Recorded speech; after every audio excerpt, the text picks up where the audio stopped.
Well, hello, and we find ourselves today in Florida, just coming into Tampa, delivering this new RV from the factory in Elkhart to a monstrous dealership down here, and I'll show it to you a little bit later, and one of the largest I've ever been in. But I wanted to explain to you about air conditioning and heating of these RV units. You see, the RV unit, at least the drive part of it, is not designed to keep this thing cold or warm while you're driving down the road. It just is not a big enough system to offset all of the square footage. Now, this is a fairly small one, but it does a halfway decent job at keeping you cold. But if you get any larger than a 30-footer, you're going to have a hard time keeping warm or cold in that unit, depending on the weather.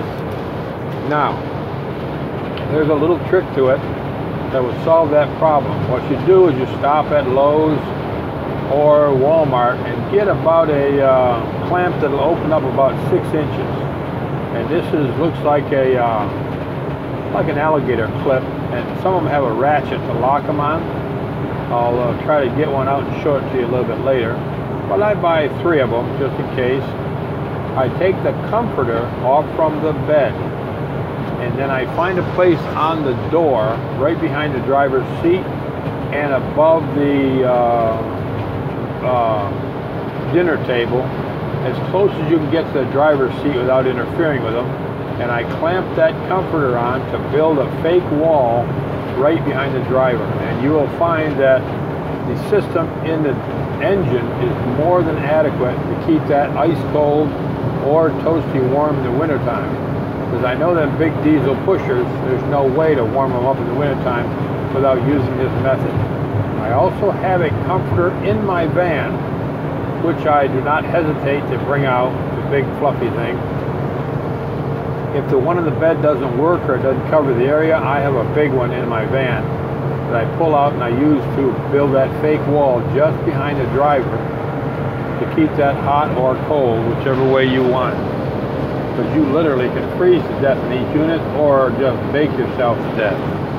Because that'll get it so that you can control the temperature right up there at the driver. Now, also I had mentioned that these are white glove leather seats. I mean pure white. It's deadly for a driver, because the first place that inspector is going to go is straight for the driver's seat to inspect it. They want to find any dirt, smudges, tears, anything, stains, and that's going to come out of your pocket, that first $1,000. They're very expensive seats in here. I bring a white towel for the seat and I bungee it on, or you can tie it on a string as best you want. And I also bring one for the floor, because especially if it's a diesel unit, these truck stops are pig pens when it comes to fueling. And you will get that diesel all over your feet, and you will carry it in the RV with you, and just inadvertently you will walk back on the carpet one day and there will be a big greasy footprint with your name on it and your price tag on that greasy footprint. And they're going to talk about replacing that entire piece of carpet in that RV. Now, they never really will. They'll just clean it. But that's not what they're going to tell you. They'll charge you for a brand new one, plus removal of the old one and installation of the new one. That's just the way the game is played. If you're not willing to play the game this way, go back to McDonald's and keep flipping them burgers.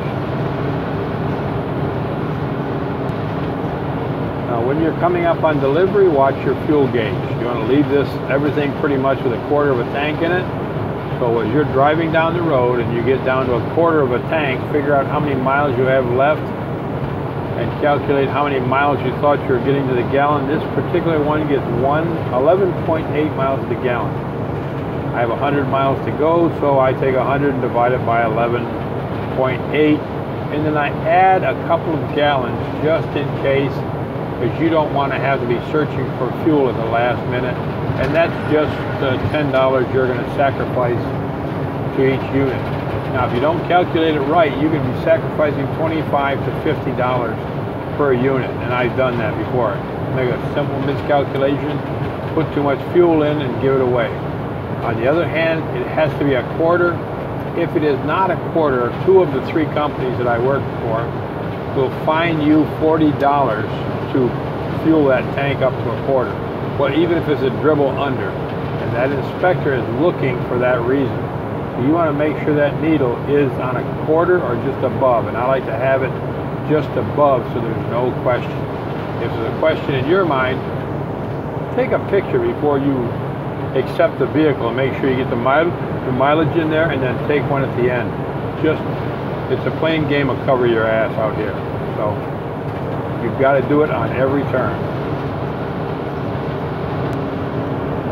Now, I'll be the first to admit, in the old days when I was young and stupid and just started transporting, I wanted to set the world on fire and get everything moved I could. And I would push myself until I was fighting the wheel to try to stay awake and in my own lane. I'm too old for that now. The money doesn't mean anything to me.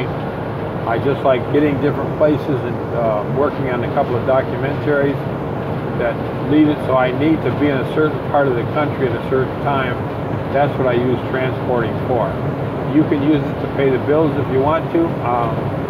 I'm not in that position.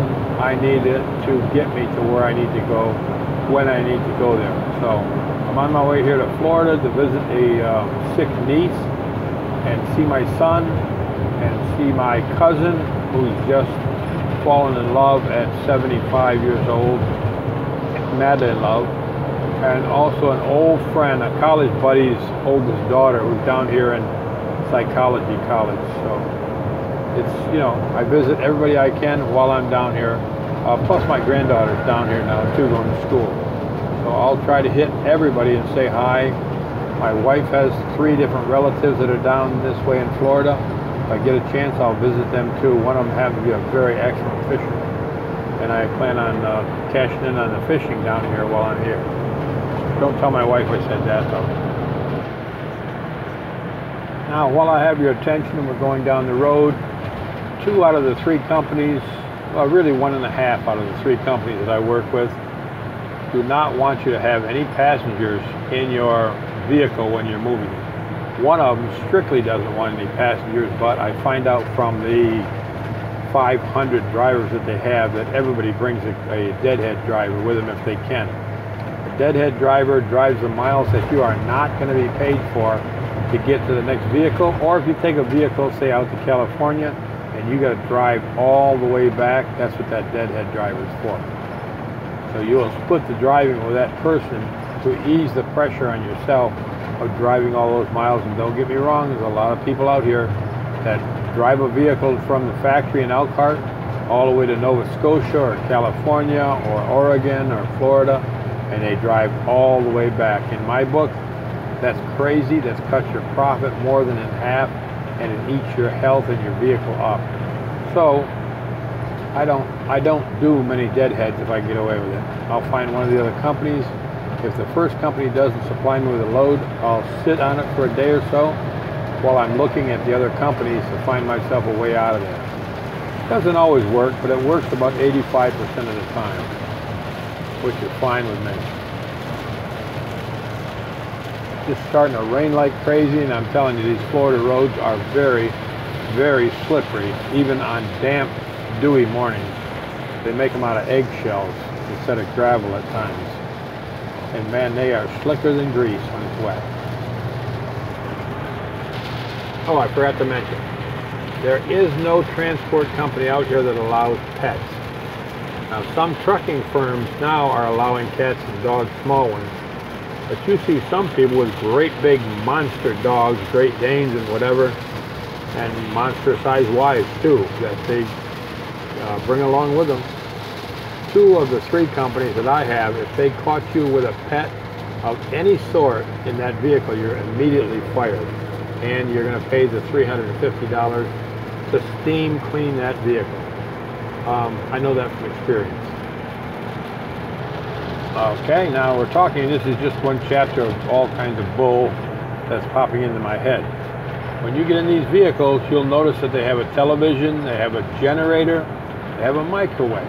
Well, that's kind of cool, but in the past, drivers have run that generator for, say, sometimes 20, 30 hours waiting for a place to accept a load over the weekend or whatever, or some of them would just take the things and go camping for a couple of days. They now check the time on that generator, and when the customer looks at it and there's 60 hours on a brand new generator, something's not right. They're going to ask for another generator, and it'll go back to the driver and be put off as driver damage. And I've heard of them, I've never done it myself, but I've heard of them replacing the generator with a brand new one with no hours on it at the driver's expense. Realistically, I find out later that they just replaced the gauge that had the hours on it, put a brand new gauge on it, but they did happen to charge the driver the $6,000 exchange for a new one, and they realistically cost $12,000. So I'm just trying to say, teach you how to cover your butt. Myself, I don't ever start the generators anymore. I don't run them. I don't start them and watch the TV. I don't plug the units in. Now, especially the used ones, or new ones. The used ones, like your Cruise America and that, it doesn't hurt to run the generator a little bit and watch TV, maybe a movie, because these are already well used with at least 50,000 a piece. Some of them have almost 300,000 miles on them, so they aren't going to complain, and some of them even let you plug in overnight if you get there early. But that is not true with the new ones. My suggestion, don't even touch any of the stuff on there, especially like the microwave and the generator, television or anything. Don't plug it in. If anything blows, you got to buy it.